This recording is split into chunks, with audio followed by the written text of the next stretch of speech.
Now, let's shift to economics here, because you're all business ultimately here, right? So we got to think about business. And this goes back to this article, actually, and ultimately it was a book on this long boom. I do want to just bring it up to you guys, because I think there is a very vital thing to understand about the technology as a driver of essentially long-term economic growth. Now, so when people, the long boom essentially is talking about not a stock booms or, it was essentially talking about the fundamental drivers of long-term robust economic growth.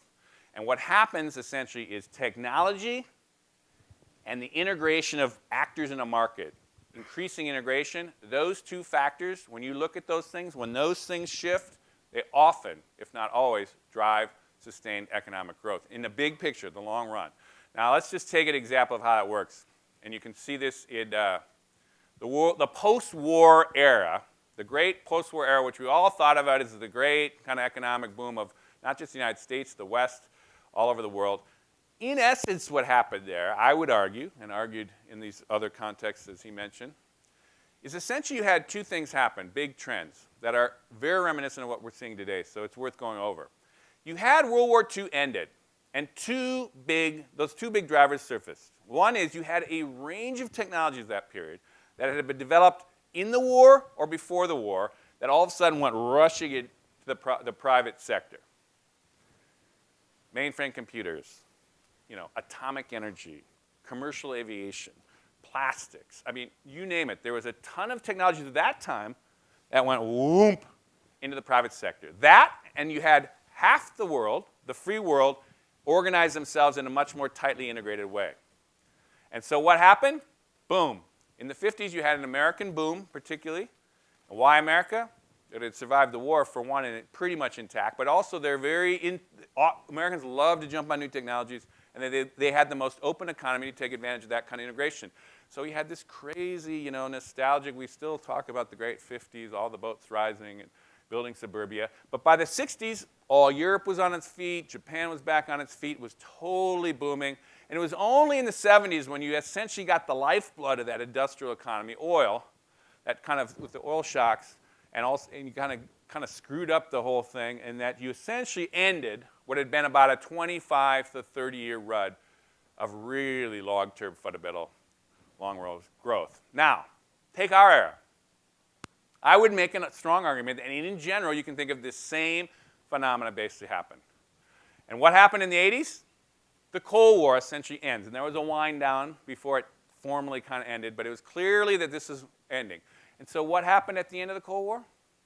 All the technologies developed basically for military reasons. Computer chips. The beginning of the integrated circuits were for guided missiles. That's what drove them. The internet itself, communication in kind of nuclear war, we all talked about the origins of that. But spy satellites turn into GPS systems. I mean, all this kinds of technology just goes washing into the private sector, right? That's one thing. And then the second thing is the fact you take not just half the world, but you take the entire world, and you get them all integrated on the same global economy. Wow, that's a big deal. We talked about the 80s. You got those two trends come together. What happens in the 90s? America's booming. Why America? They love this technology. They jump on it quick, and they're a very open economy, and so they can take advantage of it, right? So they're just going crazy. The great 90s boom, of course, we're all just like giddy about it here in the United States. But what happens this last decade, the 2000s, after the 2000, the entire world is booming. And when I say the entire world this time, it's not just Europe we're talking about. In fact, the real boom is China, India, the developing world, just like it was Japan and the kind of recovering Europeans of the 60s. That's the boom. That's the long boom. It might not have been as robust in the United States this last decade. In fact, there's hand-wringing about job creation, all this other stuff. But globally, the same phenomenon is going on. And the question is, what's going to happen this decade? Now, some would say we had a similar kind of flip out, which was very similar to the 70s thing, given the big crash. But ultimately, I think there's a lot to be played out here of what's really going to happen. I would say plenty more robust growth ahead in the global economy. So another thing to think about, too, because business people always get worried about recessions, and for good reasons, in terms of if you're looking at the kind of quarterly reports or that, the near-term kind of thing. But in the long run, essentially, this is GDP growth in the United States from the Great Depression basically to currently. And these red things are essentially recessions, and the length of recessions is how wide they are. So, of course, you had the Great Depression in the early times that really screwed things up to the 30s there from 29 on. But essentially, this is the 50s. The great 50s we talked about as the great boats, all boats rising. It was hammered with recessions. They were constantly working on recessions. This is, in fact, the 70s. We're getting hammered with recessions. Our era here, even if you include this last one, which we were technically out of now for a while, is relatively light on recessions.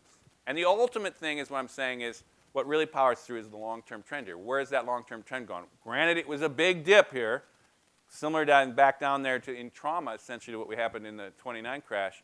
But roughly, there's a lot of upward motion. Globally, it's totally still tracking. Essentially, this is the post-war boom of essentially GDP, that top line there. We've now got a $65 trillion economy. It's slowed down a little bit since the late 20th century, but it's still tracking very nicely. And then you get China. And there's a lot of concern about China. What's going on with China? Let's just put China in context here, too. China didn't have an economy up until Deng Xiaoping opened the economy up in more of a free market way in basically 78.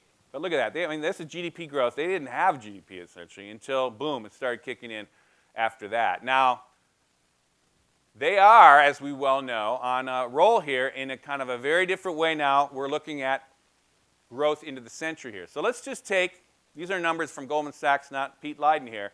This is up to 2050. Now, this is essentially projected American GDP growth. America, the biggest economy in the world, essentially going to track in pretty nicely through the next 50 years, probably here.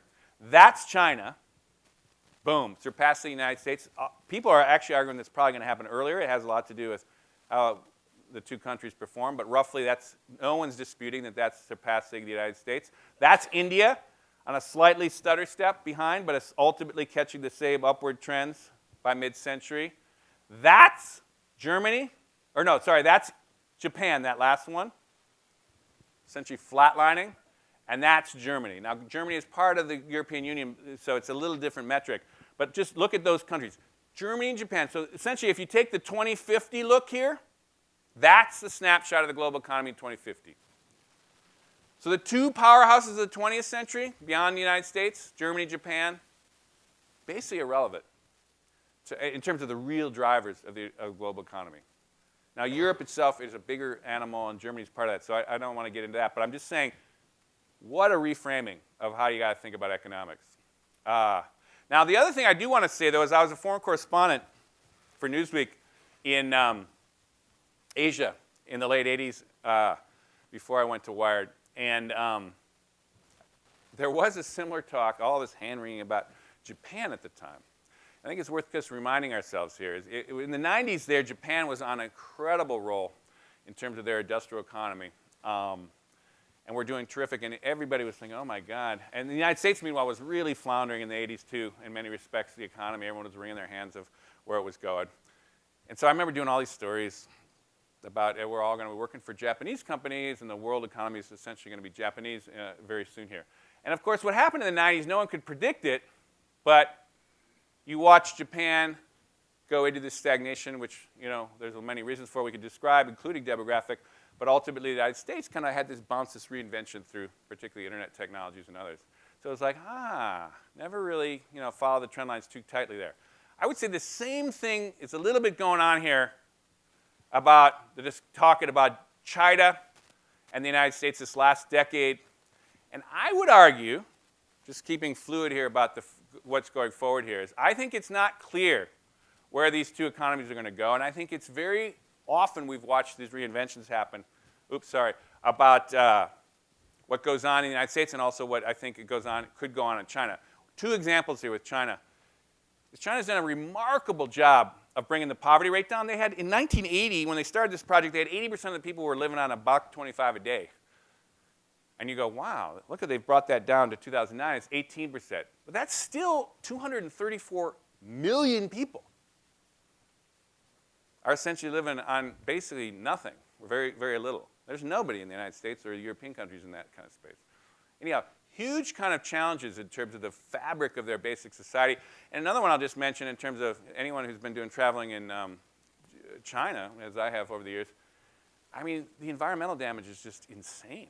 I mean, for example, here what they've got here, there's only 1% of China's 560 million city residents who breathe air that's considered safe by the European Union, or basically by the United States standards too. I mean, they know this. I mean, they are, you know, if you talk to the Chinese, they're trying to figure out very huge challenges, just like there's huge challenges all over the world.